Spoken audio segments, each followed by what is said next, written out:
श्रीमद् भगवद गीता कक्षा 46 अध्याय चतुर्थ 23वां श्लोक में हम विचार कर रहे थे। गत संगस्य मुक्तस्य ज्ञानावस्थित चेतस यज्ञाय आचरता कर्म समग्रम प्रविलीयते। जिसकी आसक्ति छूट गई है, आसक्ति का पता हमारी रुचियों से पता लगता है और आसक्ति पूरी होती है तो खुशी मिलती है और आसक्ति में बाधा आती है तो क्रोध आता है, क्षोभ आता है।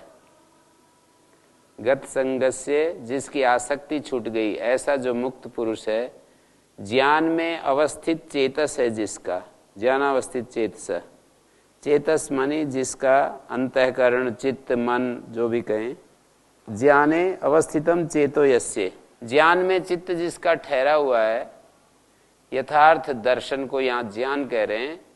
यथार्थ सम्यक दर्शन, यथार्थ दर्शन में जिसका चित्त ठहरा हुआ है, ऐसा जो मुक्त पुरुष है वो यज्ञ के लिए जब कर्म करता है, यज्ञ माने लोक संग्रह के लिए या भगवान के लिए, ईश्वर के लिए जो कर्म करता है, समग्रम प्रविलीयते, उसका समग्र कर्म विलीन हो जाता है, अर्थात बंधन कारक नहीं होता है। यहाँ पर ये जो संदेश दिया है, यज्ञाय आचरतः कर्म समग्रम प्रविलीयते, तो इसको आगे दिखाएंगे कि यज्ञ के कितने रूप हो सकते हैं। उन सब को आगे 24वें श्लोक से प्रारंभ करने जा रहे हैं। समग्रम सह अग्रेण इति समग्रम कर्म फलेन वर्तते इति समग्रम कर्म तत्समग्रम प्रविलीयते विनश्यति। तो ये यहाँ पर यज्ञ के लिए जिन कर्मों का हम आचरण करते हैं, यज्ञाय आचरता कर्म, यज्ञ के लिए अनुष्ठान करते हुए व्यक्ति का जो कर्म है, समग्र कर्म, सभी कर्म विलीन हो जाते हैं। वो कोई बंधन के लिए कोई हल्की सी भी रेखा नहीं छोड़ते हैं। समग्र का अर्थ होता है समग्रम सह अग्रेण कर्म फलेन वर्तते इति समग्रम, कर्म फल के साथ वो जो उसका कर्म है, ऐसा यहाँ पर दिया है। यज्ञाय यज्ञ निवृत्त्यर्थम आचरतो निर्वर्तयता कर्म समग्रम सह अग्रेण, ऐसा अर्थ दिया है। ऐसे बोलते हैं ना भुक्तम क्षीयते कर्म। ज्ञानावस्थित होने के बाद योग दर्शन से इस बात का समर्थन होता है। वहां पर कहा है सती मूले तद विपाको जात्यायुर्भोगा, या क्लेश मूला कर्माशय दृष्टादृष्ट जन्म वेदनीय। एक बात आप लोगों ने सुनी होगी कि ना भुक्तम क्षीयते कर्म, जब तक कर्म का भोग नहीं हो जाता तब तक वो क्षीण नहीं होता, ऐसा कहा जाता है, सुना जाता है। लेकिन इसमें एक विकल्प है,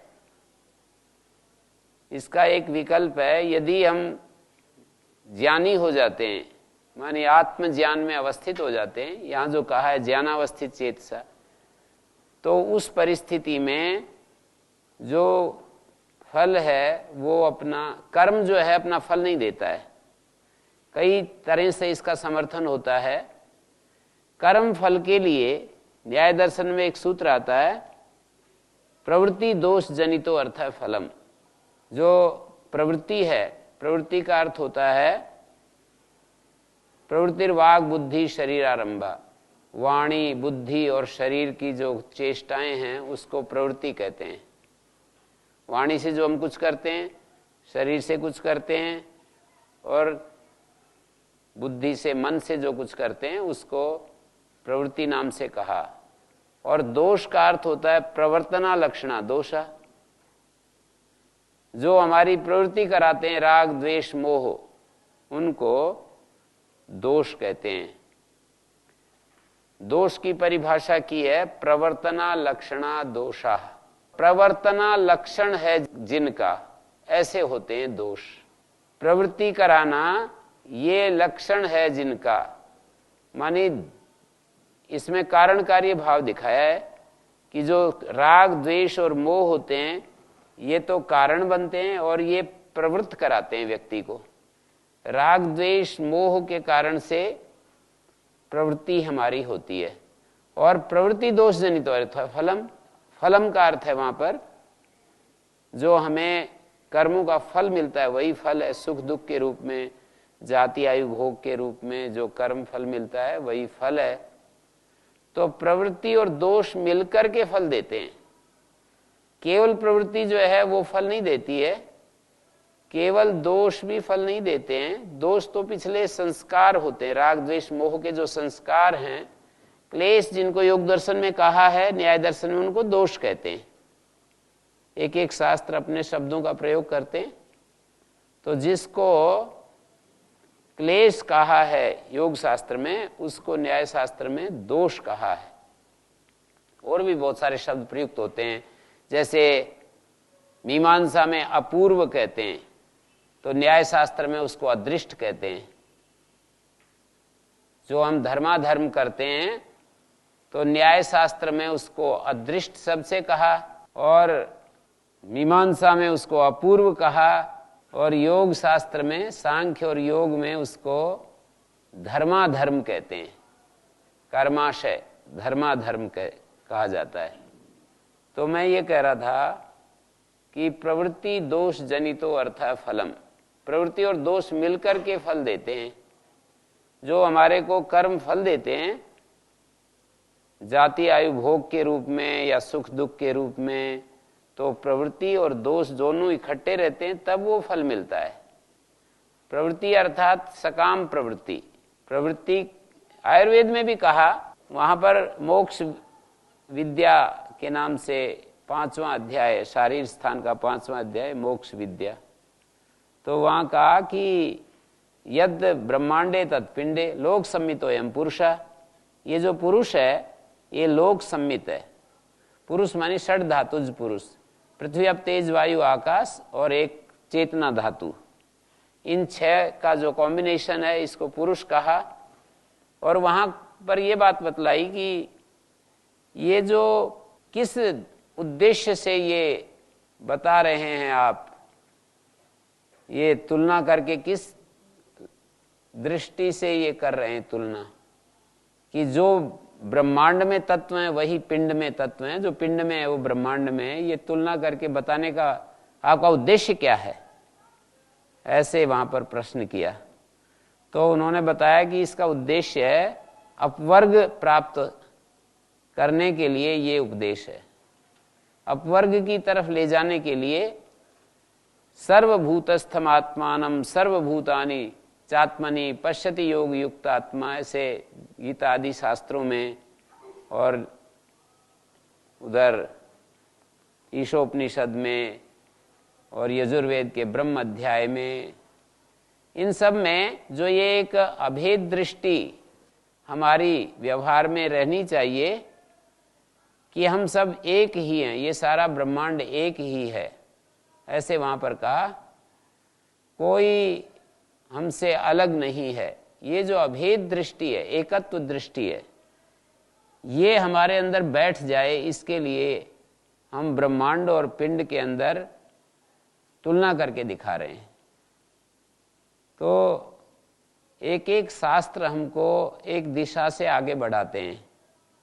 तो वहां पर अभेद दृष्टि को सामने रख करके हमारे को पिंड और ब्रह्मांड का समता करके निर्देश किया।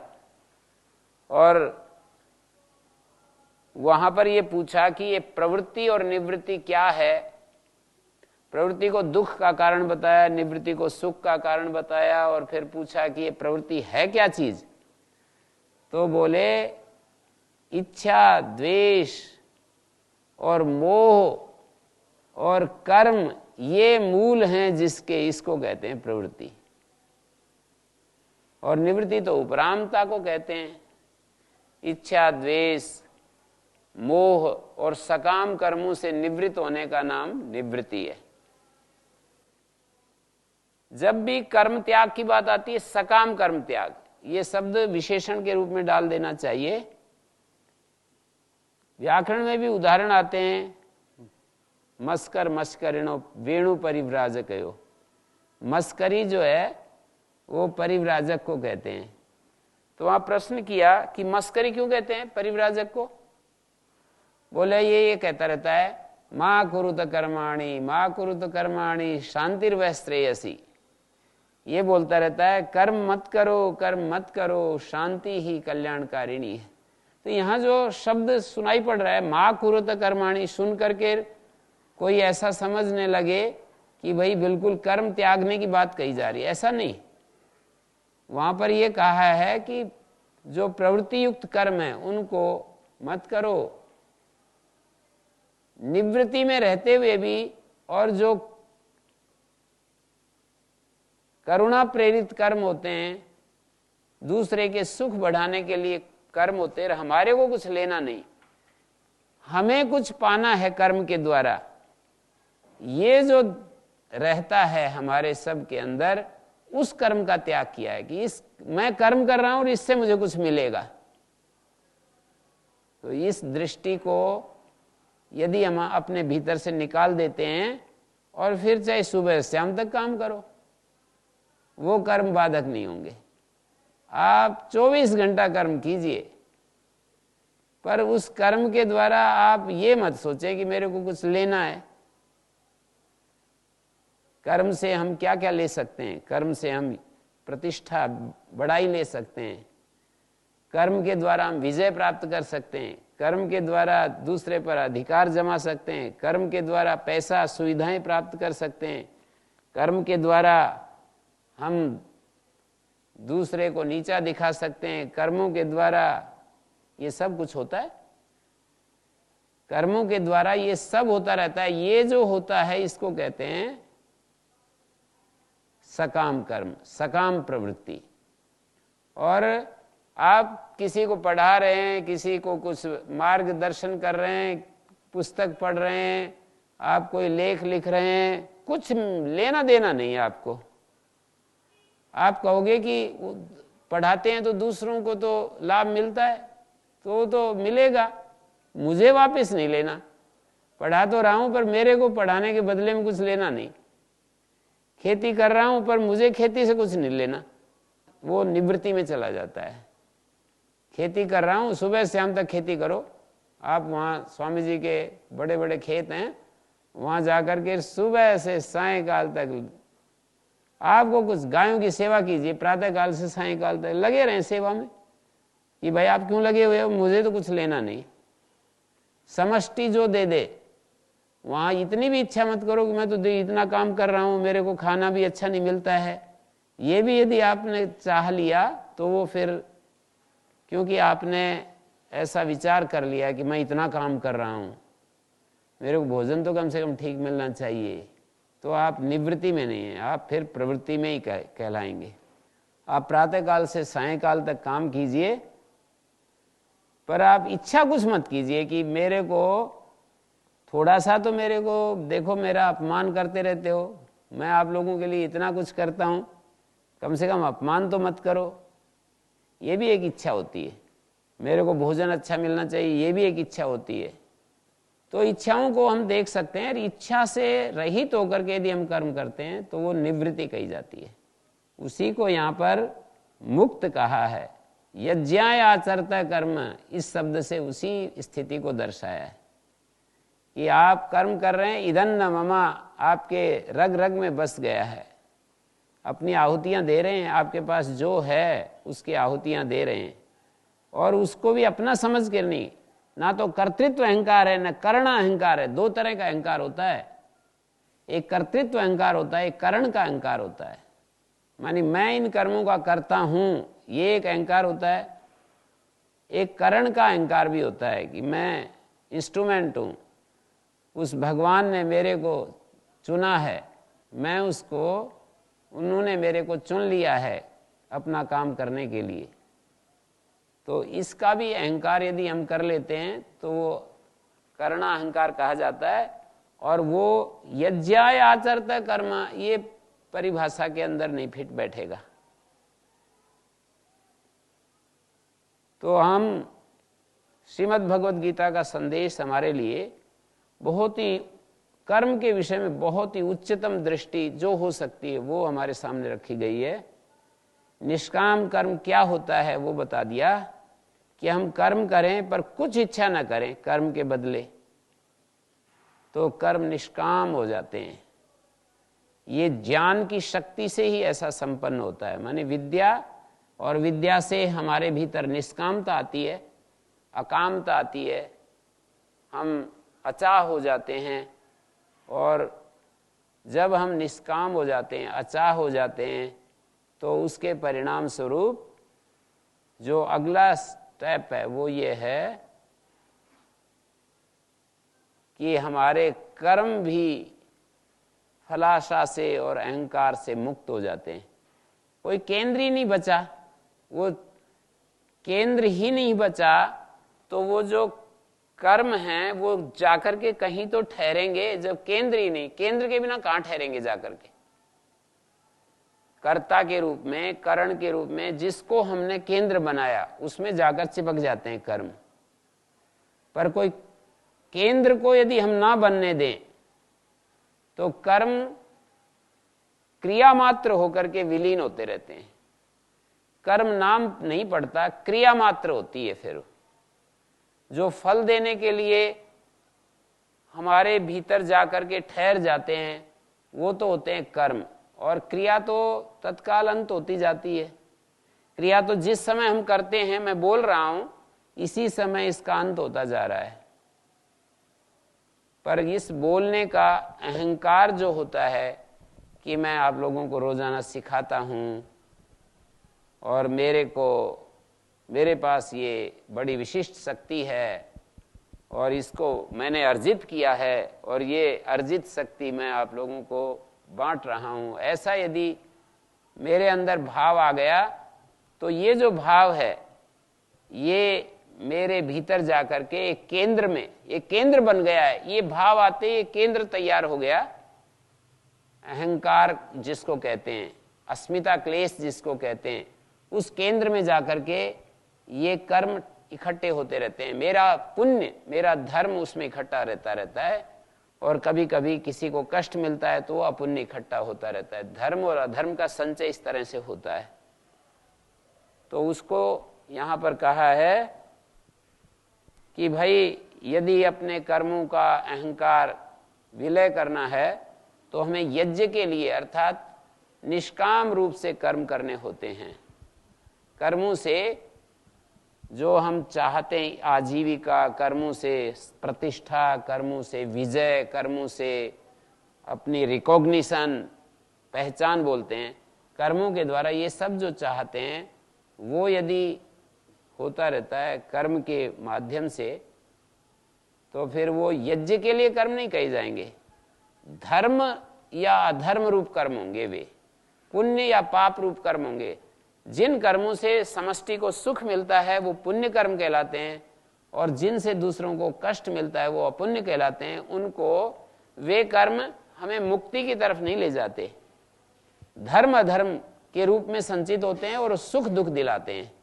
धर्म हमेशा सुख दिलाता है, अधर्म हमेशा दुख दिलाता रहता है। हाँ जी, प्रणाम गुरु जी। आपने अभी जो संदेश दिया है कि पुरुषार्थ करो लेकिन कामना की आशा मत करो, कामना रहित होकर पुरुषार्थ करो, इससे ये ज्ञापित होता है कि कर्म पुरुषार्थ आप करो लेकिन आपका जो पिछला प्रारब्ध है उसी हिसाब से आपको फल मिलेगा ही, ऐसे ज्ञापित।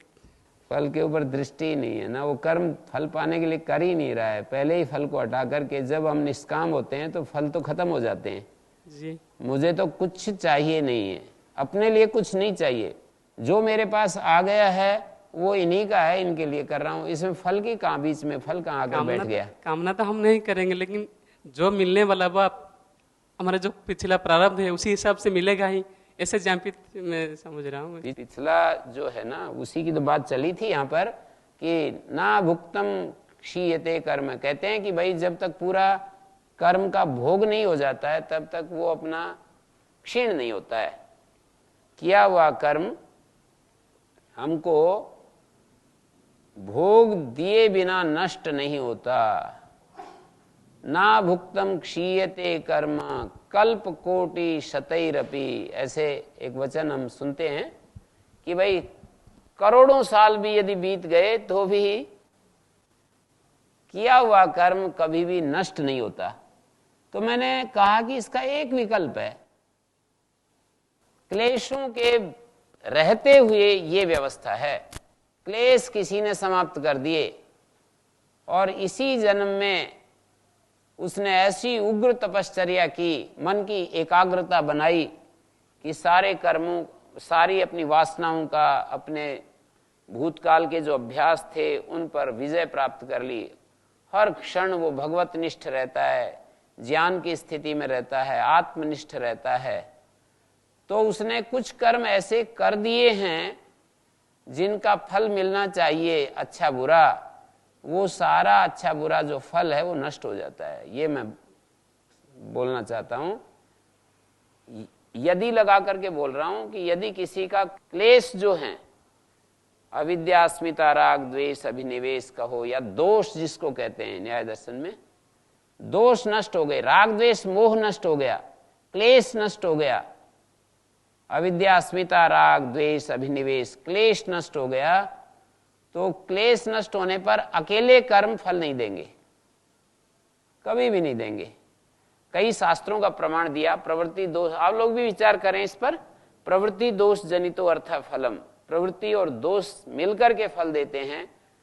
दोष के बिना प्रवृत्ति फल नहीं दे सकती है। प्रवृत्ति का अर्थ है सकाम जो कर्म होते हैं उसका नाम प्रवृत्ति होती है, वो फल नहीं दे सकते हैं। उसके लिए, प्रवृत्ति के लिए केंद्र में अहंकार चाहिए, हमारा कर्तृत्व चाहिए, तब जाकर के फल मिलता है।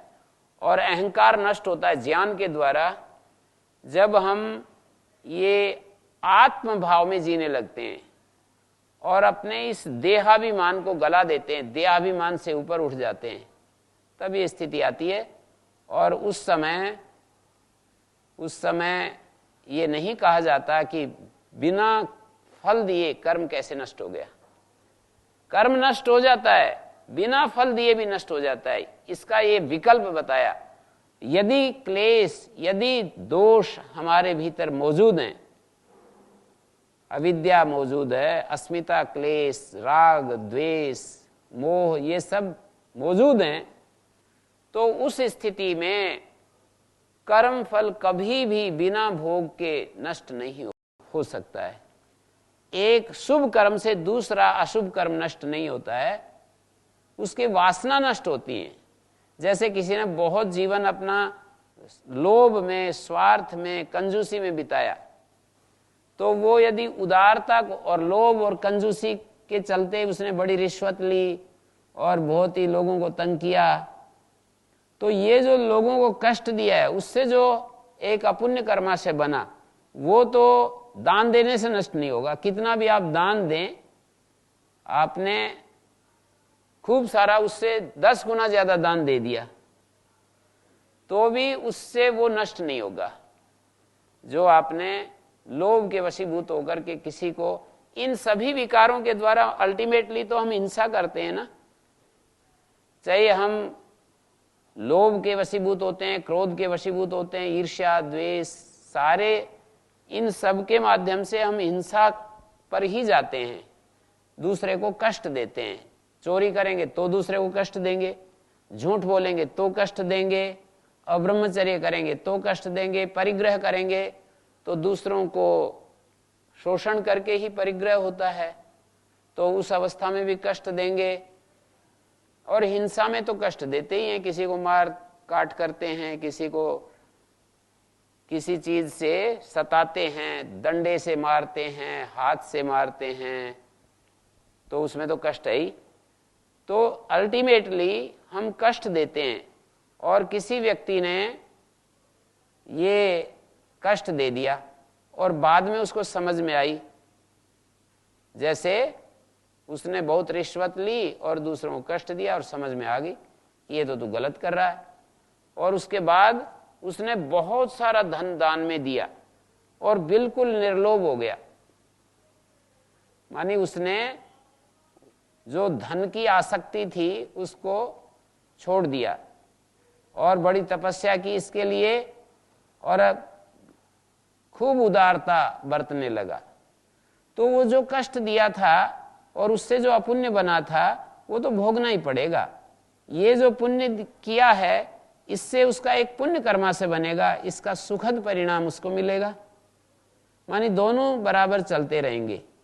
जब हमारे अंदर क्लेश होते हैं तब ये व्यवस्था है कि हम पुण्य करेंगे तो उसका फल मिलेगा, अपुण्य करेंगे तो उसका भी फल मिलेगा, दोनों साथ साथ चलते रहेंगे। लेकिन हमने बहुत कष्ट दिया और कष्ट देने के बाद भी ये संभव है कि वो इसी जन्म में मुक्त हो जाए। अपने जीवन के प्रारंभ में कष्ट दे दिया, फिर उसने तपस्या की और एकदम मुक्त हो गया, शांत हो गया और कुछ भी किसी के लिए नहीं कर रहा है पर मुक्त हो गया। वो तो स्वाभाविक रूप से उसकी प्रकृति के अनुसार होते ही हैं, पर वो कर नहीं रहा कि मुझे दूसरों के लिए ये करना वो करना। जो हमारे पास सामर्थ्य होता है वो जरूरतमंद जो लोग होते हैं उनके लिए होता ही है, पर वो अहंकारिक रूप से कुछ भी नहीं कर रहा है। सब उसके कर्म बंद हो गए, अच्छे और बुरे सारे कर्म बंद हो गए, और अच्छे कर्म और बुरे कर्म बंद हो गए तो उसके बाद भी कर्म तो चलते रहते हैं ना, हमारी सामर्थ्य योग्यता रुचि के अनुसार। जो हमारी पहले ज्ञान प्राप्त करने से पहले जो हमारी जो परिस्थिति होती है, जिस जाति के हम कर्म करते हैं उसी जाति के ज्ञान होने के बाद भी चलते हैं। जैसे पहले कोई आदमी मोची का काम कर रहा था तो ज्ञानी बनने के बाद भी मोची का काम कर सकता है, उसमें क्या दिक्कत है। पहले कोई खेती कर रहा था तो बाद में भी खेती, पहले कोई व्यक्ति बिजनेस कर रहा था तो बाद में भी कर सकता है, पहले कोई अध्यापन कार्य कर रहा था तो बाद में भी अध्यापन कर सकता है, पहले लोगों को समझा रहा था घूम घूम करके तो ज्ञानी होने के बाद भी वो समझा सकता है। पहले एकांत में बैठा हुआ ऐसे लोगों के साथ बात करता था, वही बातचीत बाद में भी कर सकता है ज्ञानी होने के बाद भी। तो ऐसे समझ सकते हैं आप लोग कि ज्ञानी पुरुष जो होता है वो ज्ञानी बनने के बाद भी अपने कर्म तो चालू रखता है, पर उन कर्मों से कुछ अपेक्षा नहीं रखता अपने लिए, अपने शरीर के लिए, अपने मन के लिए, अपने अहंकार के लिए किसी प्रकार की कोई अपेक्षा नहीं रखता। तो ये आप समझ गए होंगे, जो कोई आदमी बहुत उदारता बरतेगा, मैंने ये कहा था कि विरोधी कर्म से भी वो क्षीण नहीं होते। जैसे स्वार्थ या अनुदारता, कंजूस, लोभ, इस सब के विपरीत उसने उदारता अपनाई और बांटने लगा। जो कुछ संपत्ति थी उसको सारी संपत्ति को बांट दिया। सारी संपत्ति को बांटने पर भी वो जो उसने कष्ट दे दिया था वो नष्ट नहीं रहेगा, वो तो बराबर रहेगा। इस बांटने की क्रिया से वो नहीं नष्ट होगा, वो तो तभी नष्ट होगा जब वो जाकर के उससे क्षमा मांगे जिसको कष्ट दिया है, और वो उसको क्षमा कर दे। वो मांगे और वो उसको क्षमा कर दे। यदि वो नहीं करना चाहता है क्षमा तो ठीक है, उसका कर्मा से उसको कष्ट रूप में मिलना ही है। फिर वो क्षमा कर देता है तो वो बराबर हो जाती बात।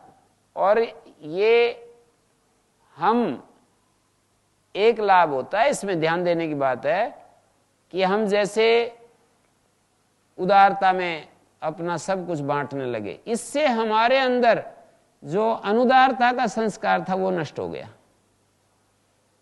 जो स्वार्थ और कंजूसपना था ना, वो उदारता से नष्ट हो गया।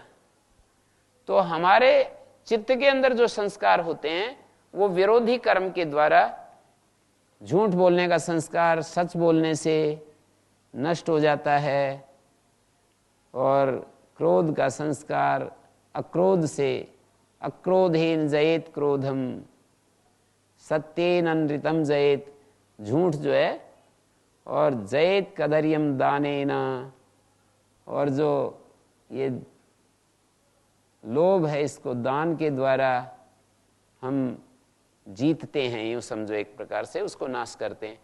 तो जब हम ये विरोधी अब्रह्मचर्य को नष्ट करने के लिए ब्रह्मचर्य धारण करना पड़ेगा, क्रोध को नष्ट करने के लिए शांति धारण करनी पड़ेगी, झूठ को नष्ट करने के लिए सत्य धारण करना पड़ेगा। पर पूर्व काल में किसी को कष्ट दिया है तो वो तो फिर फल देगा ही। हमारे संस्कार नष्ट हो जाएंगे और आगे वो क्रियाएं बंद हो जाएंगी, ये तो बहुत बड़ा लाभ हमें मिलता ही है, उसका तो कोई कहना ही नहीं। लेकिन पूर्व में कहीं हमने किसी के साथ अनिष्ट किया है तो वो भी कर्माशय के रूप में हमें फलदायक होता ही है। हाँ जी। प्रणाम प्रणाम गुरुजी। गुरुजी, अहंकार रहित व्यक्ति के क्या लक्षण हैं? अहंकार रहित व्यक्ति के वही लक्षण है जो भक्त के लक्षण होते हैं, गीता के 12वें अध्याय में बताए हैं, और स्थिर प्रज्ञ के लक्षण दूसरे अध्याय में बताए हैं। स्थिर प्रज्ञस्य का भाषा समाधिस्तस्य केशवा स्थिति किम प्रभासेत किम आसीत व्रजेत किम। आखिरी में ये ऐसा ब्राह्मी स्थिति पार्थ नैनाम प्राप्य विमुह्यति स्थित्वा श्यामंत कालेपि ब्रह्म निर्वाणम रिच्छति। उससे पहला एक श्लोक है, वहां पर ये कहा है निर्ममो निरहंकार स शांतिम ऐसा ब्राह्मी स्थिति पार्थ नैनाम प्राप्य विमुह्यति। निर्ममो निरहंकार स शांतिम अधिगच्छति। निर्ममो निरहंकार, देखिए अहंकार रहित वो व्यक्ति है जिसके अंदर अहम नामक जो अणु है वो नहीं बचा। अहंकार मुक्त होने पर किसी भी चीज में वो आदमी अपने मैं को नहीं मिलाता, अंदर से भी वैसा ही रहता है। ऐसा नहीं कि दूसरों को दिखाने के लिए वो मैं को नहीं मिलाता, हम मैं को मिलाते ही रहते हैं। जैसे अच्छे कामों में भी मिलाते हैं, बुरे कामों में भी मैं को मिलाते हैं। जैसे मैं ऐसा हूं, मैं वैसा हूं, मैं आजकल बड़ा शांत हूं, ये भी अहंकार का रूप है। मैं आजकल ज्ञान की स्थिति में रहता हूं, ये भी अहंकार का ही रूप है। उस ज्ञान की स्थिति का मैं सुख ले रहा हूं। अब तो किसी भी चीज से हम जब सुख लेते हैं और उसके अहम रूपी अणु के साथ उसको किसी भी स्थिति को, अपनी स्थिति को, अपने कर्म को, अपने आचरण को मैं के साथ मिला करके यदि देखते हैं, ये सब अहंकार के ही रूप हैं। मैं आजकल बहुत ज्यादा मैं असंगता में जीने के लिए पूरा मैंने कर लिया है अपने आप को, तो उस असंगता के साथ मैं को मिला दिया। तो क्या करे? शांत रहे, उसका किसी भी चीज का उसको वो ना आए, किसी भी चीज का उसको अपने मैं के साथ जो संबंध बन जाता है वो ना बने। हाँ जी। मतलब ये बात तो ठीक है गुरुजी की जब हम ऐसे कर्म करते हैं तो खुशी तो मिलती है, तो उसे अभिव्यक्त करने में क्या हो जाता है? केंद्र हमारा जुड़ जाता है और हम उसको अपने व्यक्तित्व के साथ जोड़ देते हैं और वो खुशी मिलती है, वो धन्यवाद में बदलनी चाहिए। जैसे हमारे गुरुजी करते थे कि कोई भी हमारी प्रशंसा भी करेगा, हम अच्छा करेंगे तो, और समष्टि की तरफ से आशीर्वाद भी मिलेंगे, तो उनको अपने मैं के ऊपर डाल करके और नहीं देखना चाहिए, उसको विधान के ऊपर डालना चाहिए कि एक विधान, व्यापक विधान काम कर रहा है और उसमें उन लोगों को जो हमारे को आदर देते हैं और प्यार देते हैं एक व्यक्ति के रूप में, मैं एक व्यक्ति हूं और मेरे को एक व्यक्ति के रूप में जो आदर प्यार देते हैं दूसरे लोग, तो उस आदर प्यार को एक व्यक्ति के रूप में नहीं गटकना चाहिए। एक व्यक्ति के रूप में, जैसे हमारे को कोई दूध पिलाता है और हम उसको पी जाते फट से, तो व्यक्ति के रूप में हमारे को वो आदर प्यार नहीं उसको स्वीकार करना। आदर प्यार देते हैं तो उसको भगवान के नाम से या समष्टि के नाम से कि ये तो इसमें मेरा क्या है संसार, ये व्यवहार में बोलने के लिए तो सभी बोलते हैं, ये कितने ईमानदार हैं ये तो हमें स्वयं को देखना होता है। केवल एक व्यावहारिक औपचारिकता के रूप में जो बोला जाता है उससे, उसको मैं नहीं बोल रहा हूं। ऐसे तो हम सभी बोलते हैं कि ये तो भगवान का आशीर्वाद है, ये तो उसकी कृपा है, इसमें मेरा कुछ ज्यादा नहीं। वो विदेशी लोगों को जैसे कोई बड़ाई करे तो आप बड़े अच्छे हैं, थैंक यू ऐसे बोलते हैं। वो उस दिन अर्जुन जी को मैं कह रहा था कि आप तो बड़े स्मार्ट हैं, बड़े, तो जैसे ही मैं कुछ बड़ाई करूं तो तत्काल वो उनके मुख से थैंक यू ऐसे। तो विदेशी लोग जैसे थैंक्स ऐसे बोलते हैं, हम लोग धन्यवाद कह देते हैं। पर यदि हम ईमानदारी से साधक के रूप में जीवन जी रहे हैं और सावधान हैं, सजग हैं, तो उस समय हमारी स्थिति अलग होती है। साक्षी बन करके हम कुछ भी ना बोलें और उसको देख सकते हैं। वो जो कुछ भी बोलता है हम उसको अपना गुण ना समझे। समाज, सृष्टि, समष्टि जो भी कुछ हमारे लिए देती है ना, हम उसको अपना गुण समझ लेते हैं। ये भी समझ सकते हैं इन सब की उदारता है, इसमें मेरा क्या है। मैं वो बोलता ही रहता हूं कि पिछले दिनों को हम देखें जहां से हमने अपनी यात्रा की थी, और ये चीजें तो आ जाती हैं, किसी विधान के तहत हमें इकट्ठी हो जाती हैं, हमारे साथ जुड़ जाती हैं। एक्चुअल तो यही है, एक्चुअल स्थिति तो यही है कि चीजें हमारे साथ आकर के इकट्ठी हो जाती हैं। अब उसको यदि हमने अपने मैं के साथ जोड़ दिया तो यही बंधन शुरू हो जाता है। फिर हम पराधीन हो जाते हैं। लोग हमारे को अच्छा कहते हैं और हम अच्छा मान लेते हैं अपने को, फिर बंधन शुरू हो जाता है। तो एक सजगता, अप्रमाद की जो स्थिति है, उसमें जीने के लिए हमारे को हर क्षण पूरा सजग रहना होता है। ओम गुरुजी। हाँ जी गुरुजी, जैसे हम यहाँ रह रहे, कोई बाहर के लोग पूछेंगे कि ब्रह्मचारी आप लोग यहाँ आनंद में हो, हम तो बताएंगे हाँ आनंद में है, तो यहाँ तो अहंकार कैसे देंगे कि हम स्वीकार के हम बहुत आनंद में है, तो इसमें हाँ ये इसको डाल सकते हैं ना दूसरे के ऊपर, कैसे कि यहाँ सब स्वामी जी ने प्रबंध किया है, यहाँ क्या कष्ट है। स्वामी जी ने सबके लिए प्रबंध किया है। अब एक व्यवहारिक स्थिति अलग होती है और उसमें हम बिल्कुल पसंद नापसंद की बात नहीं होती है। जैसे किसी ने हमें रास्ता पूछा, हमने कहा कि ये रास्ता रुड़की को जा रहा है, उसमें हमारा कोई अहम के साथ जुड़ाव नहीं हुआ कि मैंने उसको रास्ता बता दिया, देखो कितना भटक रहा था, मैंने रास्ता बता दिया। एक सहज प्रकृति की क्रिया मात्र हुई है, उसने पूछा, हमारी बुद्धि ने उत्तर दे दिया। तो यदि हम अंदर सजग रहते हुए और हम ऐसा बोल देते हैं, व्यवहार भी करते हैं कि आप दिल्ली जाने वाले थे, कब जा रहे हैं, आज मैं दिल्ली जा रहा हूं, मैं तो आ गया। पर यहाँ वो जो अंदर जो एक हम साक्षी भाव में रहते हुए हम हमेशा ऐसा देख सकते हैं कि शरीर के द्वारा क्रियाएं होती रहती हैं, हमारे मन बुद्धि के द्वारा क्रियाएं होती रहती हैं, और हम उसके साक्षी बने हुए उससे अलग, उस समस्त जो मन बुद्धि और शरीर के द्वारा एक्टिविटीज होती हैं उनसे हम अलग निर्लिप्त रूप में रहते हैं, मौजूद रहते हैं, अलग।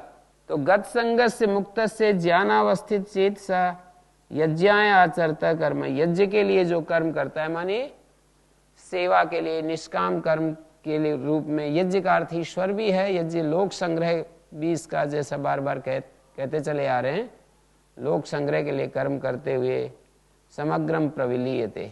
हाँ जी गुरुजी, अभिमान और स्वाभिमान में क्या अंतर है, और एक साधक के जीवन में स्वाभिमान की क्या भूमिका है? स्वाभिमान को तो मैंने ये समझा है, स्वाभिमान का मतलब अपने को किसी से भी हीन न समझना और किसी से भी अधिक न समझना।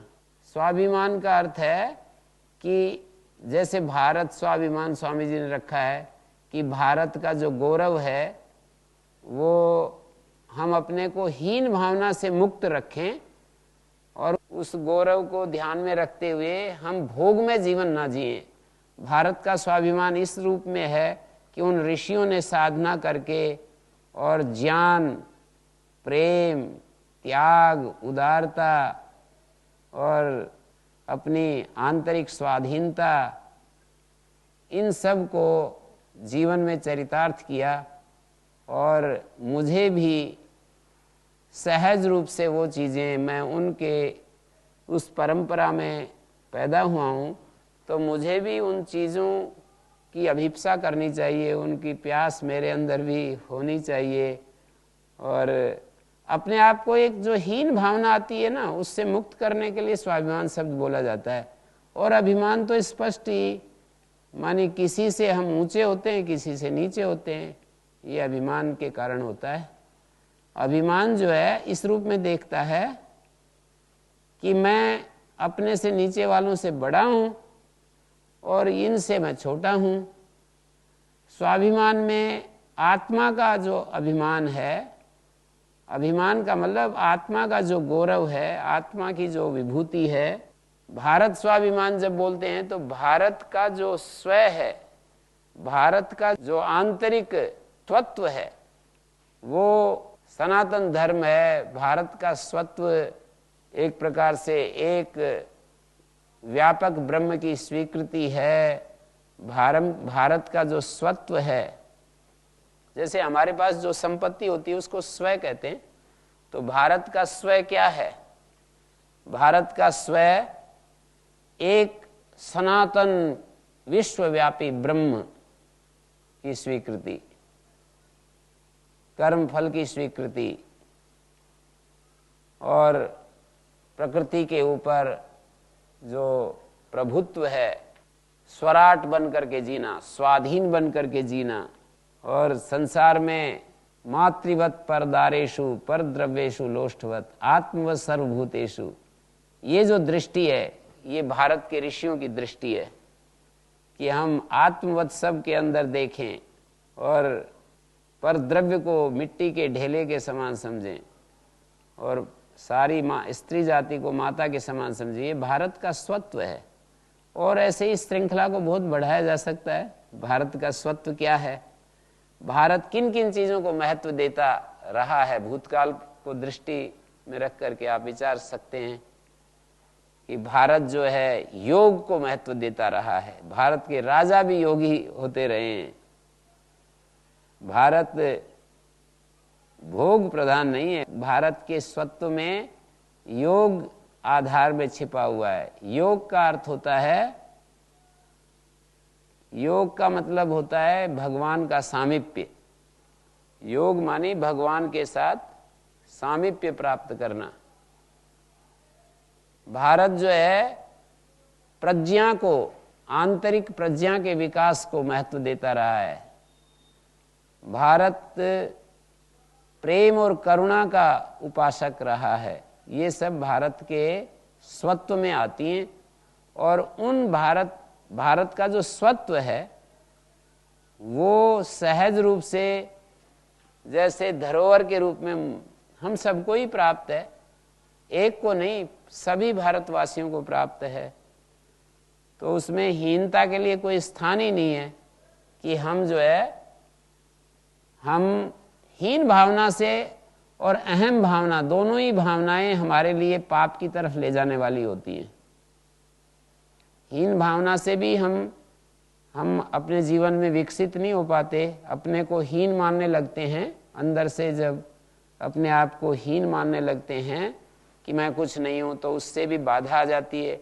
और अहम भावना से भी हमारा विकास रुक जाता है, आंतरिक विकास रुक जाता है। तो हीन भावना और अहम भावना से मुक्ति दिलाने के लिए ये स्वाभिमान की बात कही जाती है।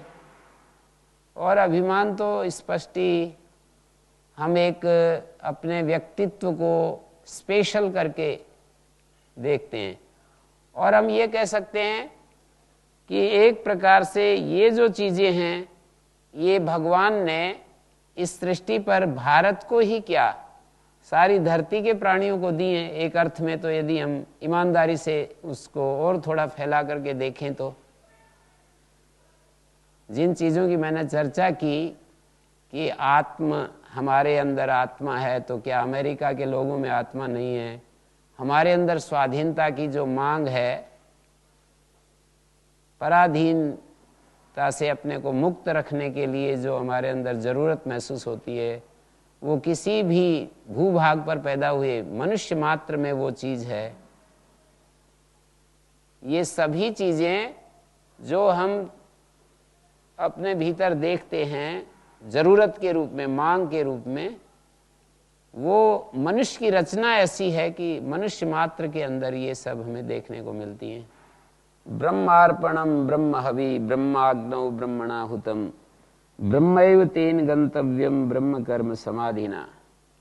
यहाँ पर कुछ बातें गिना करके वो कहते चले जा रहे हैं क्या ऐसा कारण है कि जो किया जाता हुआ कर्म सारा का सारा लीन हो जाता है, अपने कार्य को आरंभ न करता हुआ। और लीन कर्म तो अपने कार्य को आरंभ करता ही है। स्वकार्यारंभम अकुर्वत समग्रम प्रबलियत। ऐसी क्या चीज है कि सारा कर्म लीन हो जाता है? तो उसका उत्तर दे रहे हैं इस श्लोक में। सुनो कारण कैसे लीन हो जाता है। कर्म करते हैं और अपने कार्यों को पैदा न करता हुआ कारण में लीन हो जाता, वो सारा का सारा लीन हो जाता है, अपने कार्य को जन्म न देता हुआ, और वो कार्य को पैदा न करता हुआ लीन हो जाता है। ऐसा क्या कारण है? तो कह रहे हैं ब्रह्मार्पणम। ये जो साधन होते हैं हमारे पास, यहाँ अर्पण का अर्थ है अर्प्यते अनेन तद अर्पणम, जो यज्ञ का रूपक सामने रख करके और व्याख्या कर रहे हैं कि जो साधन होते हैं वो भी तो यहाँ ब्रह्म है। जो हमारे पास आंख नाक कान आदि साधन है, मन बुद्धि इंद्रियां आदि साधन है, जिन साधनों से हम कर्म करते हैं वो ब्रह्म का रूप है। ऐसी पहली स्थापना कर दी। येन करणेन प्रकारेण ब्रह्मविद हवि अग्नौ अर्पयति तद ब्रह्मेव पश्यति। साधक जो देख रहा है, साधक की दृष्टि क्या होनी चाहिए वो बता रहे हैं। साधक कैसा देखता है? बोले अर्पण ब्रह्म है। ये जो अर्पण है ये ब्रह्म ही तो है। यहाँ पर अर्पण को उद्देश्य बनाइए, ब्रह्म को विधेय। अर्पण जो साधन, जिस साधन से हम हवि देते हैं उसको अर्पण कहते हैं। जैसे हाथ से हवि दे रहे हैं तो हाथ अर्पण होगा, श्रुआ से हवि देते हैं तो श्रुआ अर्पण होगा। और मन के द्वारा यदि हम भगवान को अपनी भक्ति अर्पण कर रहे हैं, अपना प्रेम अर्पण कर रहे हैं तो मन अर्पण कहलाएगा। जिन साधनों से हम हवि देते हैं, भगवान को हम अपना प्रेम देते हैं अपने दिल से, तो दिल अर्पण हो जाएगा। ये दिल भी ब्रह्म है, ऐसे कह दिया। मन के द्वारा हम जिन भावों को भगवान के आगे रखते हैं वो मन ब्रह्म हो जाएगा, साधन ब्रह्म है। और हवि ब्रह्म, और जो हवि उस श्रुआ में घी रखा रहता है ना, उसको हम अग्नि के भेंट चढ़ाते हैं, तो हवि भी ब्रह्म है। जगत में ब्रह्म को देखना और जगत को ब्रह्म रूप देखना बहुत अंतिम स्टेज है। जैसे एक तो हम जगत में ब्रह्म को देखें,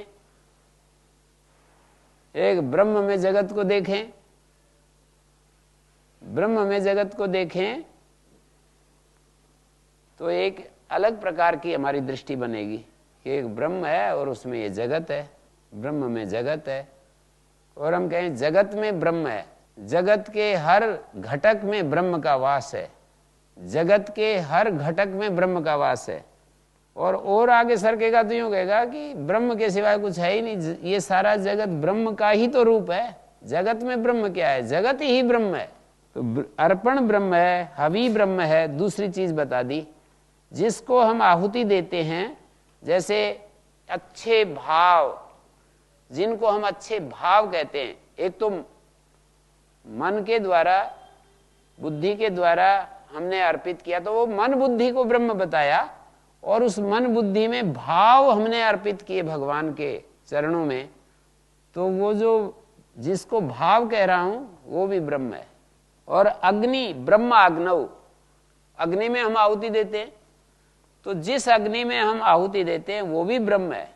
और वो जो क्रिया होती है, हवन क्रिया, हुतम का अर्थ है हवन क्रिया, वो जो हवन क्रिया है वो हवन क्रिया भी ब्रह्म के द्वारा ही निष्पन्न की गई।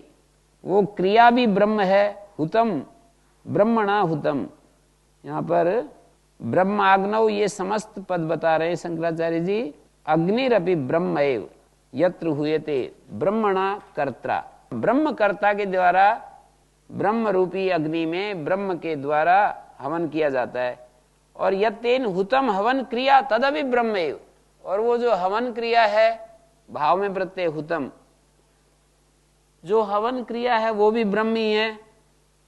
और ब्रह्म कर्म समाधिना यत्तेन गंतव्यम फलम तदपि ब्रह्मेव, ब्रह्म कर्म समाधिना ब्रह्मेव कर्म, ब्रह्म कर्म तस्मिन समाधिर्यस्य, ब्रह्म कर्म में कर्मधारय समास है, ब्रह्म ही जहां कर्म है, ब्रह्म रूपी कर्म में समाधि है जिसकी, ऐसा जो व्यक्ति है ब्रह्म कर्म समाधि है, ऐसे उस व्यक्ति के द्वारा ब्रह्म रूपी कर्म में एकाग्रता है जिसकी, समाधि माने एकाग्रता, ब्रह्म कर्म में समाहित रहने वाले व्यक्ति के द्वारा जो प्राप्तव्य है, जो प्राप्त करने योग्य है, वो भी ब्रह्म ही है।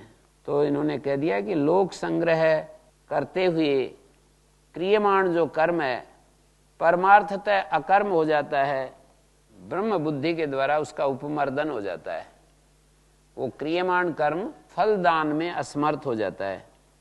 एक दृष्टि बना करके जो हमें अपना जीवन जीना है, वो दृष्टि दे दी कि हम अपने साधनों को भी ब्रह्म रूप समझें, साधनों के द्वारा जो क्रिया करते हैं वो भी ब्रह्म, और जो करने वाला करता है वो भी ब्रह्म भाव में रहे, और ये जो जिसमें हम आहुति दे रहे हैं उसको भी ब्रह्म ही समझें, ब्रह्ममय होकर के जिए, तो समझो कि हमारे कर्म विलीन हो जाते हैं, वो अलग से फल देने में असमर्थ हो जाते हैं।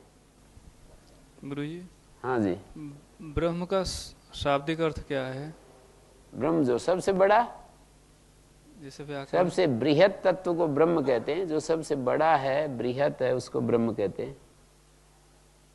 ब्रह्मैव इदं सर्वम। अब आगे बहुत सारे इन्होंने यज्ञ गिनाए हैं। सम्यक दर्शनस्य यज्ञत्वं संपाद्य तत्स्तुत्यर्थम अन्येपि यज्ञा उपक्षिप्यन्ते। जिस सम्यक दृष्टि वाला जो व्यक्ति होता है उसके यज्ञ का संपादन बता दिया, तो उसी की स्तुति के लिए बहुत सारे यज्ञ यहाँ पर दर्शा रहे हैं। यहाँ से लेकर कुछ श्लोकों तक ये कहेंगे, दैवमेव परे यज्ञम योगिना पर्युपासते, देवा यज्यन्ते येन यज्ञेन असो दैवो यज्ञा। देव शक्तियाँ, इस सृष्टि में व्यापक जो देव शक्तियाँ हैं जिसके द्वारा उनका यजन किया जाता है उसको दैव यज्ञ कहते हैं। तो दैवो यज्ञ तमेव अपरे यज्ञम योगिना। योगी लोग उस दैव को, दैव की उपासना करते हैं, दैव यज्ञ की उपासना करते हैं जिसके द्वारा देवों का यजन किया जाता है। एक प्रकार से अग्निहोत्र आदि जो हम करते हैं उसमें देवों का यजन होता है। तो योगी लोग, ऐसे योगी जो निष्काम होकर के कर्म करते हैं, उनको यहाँ कर्म योगी को योगी नाम से कहा।